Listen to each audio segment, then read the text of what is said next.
Middle war వణికిస్తోంది. పశ్చిమాసియాలో యుద్ధ జ్వాలలు కంటిన్యూ అవుతున్నాయి.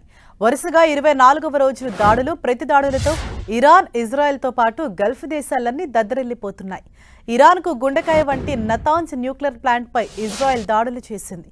ఈ దాడులకు ప్రతీకారంగా హెజ్బొల్లా మిలిటెంట్లతో కలిసి ఇజ్రాయెల్పై ఇరాన్ విరుచుకుపడుతోంది. నెగెవ్ ఎడారిలోని ఇజ్రాయెల్ ప్రధాన అణు పరిశోధనా కేంద్రమే లక్ష్యంగా ఇరాన్ అటాక్ కొనసాగిస్తోంది. ఈ న్యూక్లియర్ ప్లాంట్కు సమీపంలోని అరాద్, డిమోనా పట్టణాలపై ఇరాన్ బాంబుల వర్షం కురిపించింది.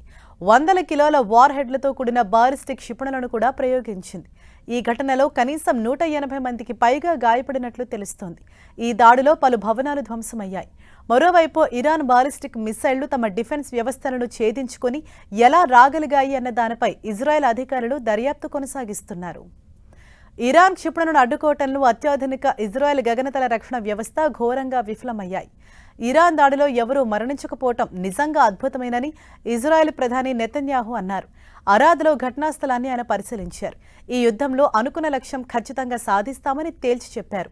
ఇరాన్ తీరుపై ఆగ్రహంగా ఉన్న ఇజ్రాయెల్ ప్రధాని బెంజమిన్ నెతన్యాహు ప్రపంచ దేశాధినేతలకు కీలక విజ్ఞప్తి చేశారు. ఇరాన్ అరాచకాలను అరికట్టేందుకు, ప్రపంచ శాంతిని కాపాడేందుకు అమెరికా, ఇజ్రాయెల్ కూటమితో కలిసి రావాలని ఆయన పిలుపునిచ్చారు. ఇరాన్ దగ్గర అత్యంత ప్రమాదకరమైన మారణాయుధాలు ఉన్నాయని ఇజ్రాయెల్ ప్రధాని నెతన్యాహు ఆరోపించారు. సుదూరంలో ఉన్న యూరప్ దేశాలపైన దాడి చేసే సామర్థ్యం ఇరాన్కు ఉన్నట్లు దీన్ని బట్టి తెలుస్తోందని అన్నారు. ప్రపంచానికి ఇరాన్ పెనుముప్పుగా మారిందని ఆందోళన వ్యక్తం చేశారు. ప్రజలందరి బాగు కోసమే అమెరికాతో కలిసి తాము పోరాడుతున్నామని తేల్చి చెప్పారు. ఇరాన్ తన మిత్రపక్షాల ద్వారా పశ్చిమాసియాలో అస్థిరతను సృష్టిస్తోందని నెతన్యాహు ఆరోపించారు. ఇది కేవలం ఇజ్రాయెల్ యుద్ధం మాత్రమే కాదు, ఇది నాగరికతకు, అనాగరికతకు మధ్య జరుగుతున్న పోరాటమని అన్నారు.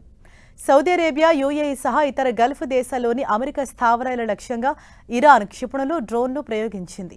ఇరాన్ ఆయుధాలను మధ్యలోనే కూల్చివేశామని ఆయా దేశాలు వెల్లడించాయి. ఇరాన్లోని అండిమెష్క్ సిటీ ఆసుపత్రిపై భారీ దాడి జరిగింది. రోగులు, వైద్యులను మరో నగరానికి తరలించారు. ఈ దాడికి ఇజ్రాయెల్ కారణమని భావిస్తున్నారు. హెజ్బొల్లా మిలిటెంట్లు తమ ఆయుధాలను ఇజ్రాయెల్ సరిహద్దుకు తరలిస్తున్నారు. లెబనాన్లోని ఖస్మియే వంతెనను ఇజ్రాయెల్ ధ్వంసం చేసింది. ఉత్తర సరిహద్దుకు సమీపంలోని లెబనాన్ నివాసాలను ధ్వంసం చేయడంతో ఇప్పటికే దాదాపు 1000 మందికి పైగా మృతి చెందారు. లెబనాన్ నుంచి ఇప్పటికే 10 లక్షల మంది సురక్షిత ప్రాంతాలకు వెళ్లిపోయారు. హెజ్బొల్లా గ్రూప్ వందలాది రాకెట్లను ఇజ్రాయెల్పై ప్రయోగించింది. ఇజ్రాయెల్లో కీలక నగరం టెల్ అవీవ్పై ఇరాన్ బాలిస్టిక్ క్షిపణితో దాడికి దిగింది. ఈ దాడిలో పలువురు గాయపడినట్లు తెలిసింది.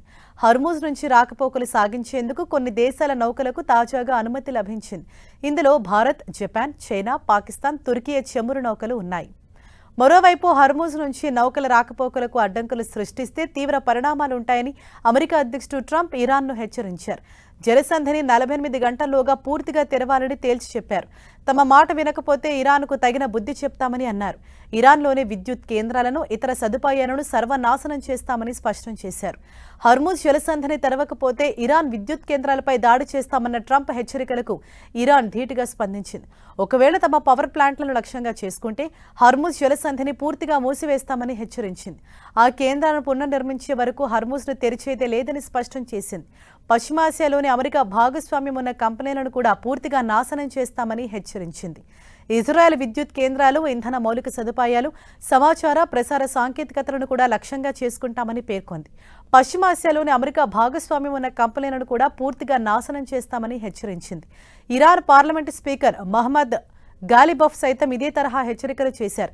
పశ్చిమాసియాలోని ఇంధన మౌలిక సదుపాయాలు, చమురు కేంద్రాలను చట్టబద్ధమైన లక్ష్యాలుగా పరిగణించి కోలుకోలేని విధంగా దెబ్బతీస్తామన్నారు. దీంతో చమురు ధర పెరిగిపోయి చాలా కాలం ఆ ప్రభావం కొనసాగుతుందని చెప్పారు. మరోవైపు అంతకుముందు హర్మూజ్ జలసంధి విషయంలో ఇరాన్ కీలక ప్రకటన చేసింది.